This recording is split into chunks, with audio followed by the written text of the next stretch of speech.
ना कांग्रेस के युवराज का जोर चला, ना ही हाथ का शोर चला।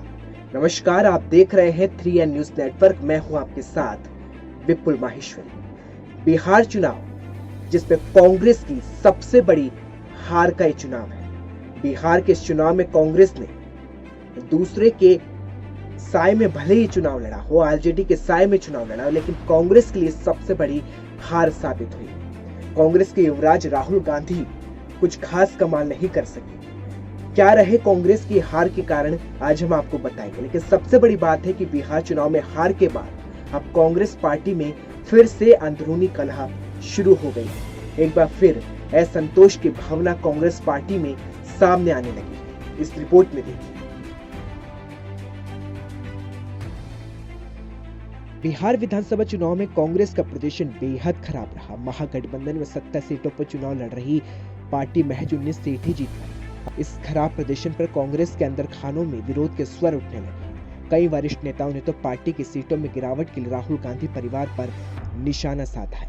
ऐसे एक असंतुष्ट नेताओं के गुट का कहना है कि कांग्रेस की वजह से महागठबंधन की साथी पार्टी राजद और लेफ्ट पार्टी भी नीचे आ गई। महागठबंधन ने कुल 110 सीटें जीती। इनमें से 144 सीटों पर राजद लड़ी थी और तेजस्वी के नेतृत्व वाली इस पार्टी ने अपने दम पर ही 75 सीटों पर जीत हासिल की। इतना ही नहीं, 19 सीटों पर लड़ी सीपीआई एमएल ने भी 12 सीटों पर जीत हासिल की, यानी कि कांग्रेस के सीट जीतने का औसत महागठबंधन की पार्टी से सबसे कम रहा। बिहार में कांग्रेस के कुछ नेता मानते हैं कि पार्टी ने गलत टिकट बंटवारा किया, साथ ही एआईएमआईएम फैक्टर और आखिरी फेज में वोटों के ध्रुवीकरण की वजह से उन्हें नुकसान हुआ। अन्य नेताओं को कहना है कि कांग्रेस को 13 ऐसी सीटें मिली थी जिन पर उन्हें कभी चुनाव नहीं लड़ा। मतदान के पहले 2 फेजों में पार्टी का प्रदर्शन बेहद खराब था।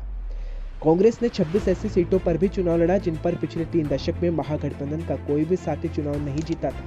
वहीं कांग्रेस के असंतुष्ट नेताओं ने पार्टी के कुप्रबंधन को चुनाव में हार का कारण करार दिया है। कई नेताओं का कहना है कि उन्हें पार्टी के चुनाव अभियान से ही दूर रखा गया और नई दिल्ली से कुछ आरोग्य नेताओं को बिहार में कार्यभार संभालने भेजा गया। इसके चलते बिहार में बैठे कांग्रेस के नेताओं को ही नजरअंदाज कर दिया गया। दूसरे नेता मानते हैं कि बिहार चुनाव का अलग देखने की जरूरत नहीं है, क्योंकि दूसरे राज्यों में भी कांग्रेस का यही हाल हुआ।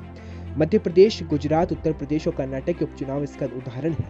बिहार में एकमात्र वरिष्ठ नेता जिनके प्रचार अभियान में हिस्सा लिया वे राहुल गांधी थे, लेकिन उन्होंने भी प्रधानमंत्री नरेंद्र मोदी पर निजी हमले ही जारी रखे। जबकि महागठबंधन के बाकी नेता राज्य में बेरोजगारी और नीतीश सरकार के शासन पर सवाल उठा रहे थे। अब सवाल यह है कि कांग्रेस के अंदर मचे संदर खाने में विरोध के स्वर आगे चल के कांग्रेस के लिए कितनी बड़ी हानि खड़ी करेंगे, क्योंकि इस वक्त बिहार का चुनाव कांग्रेस का वो भविष्य दिखा रहा है जिससे फिलहाल राहुल गांधी को उभरने की जरूरत महसूस हो रही है। देखते रहे 3N न्यूज नेटवर्क।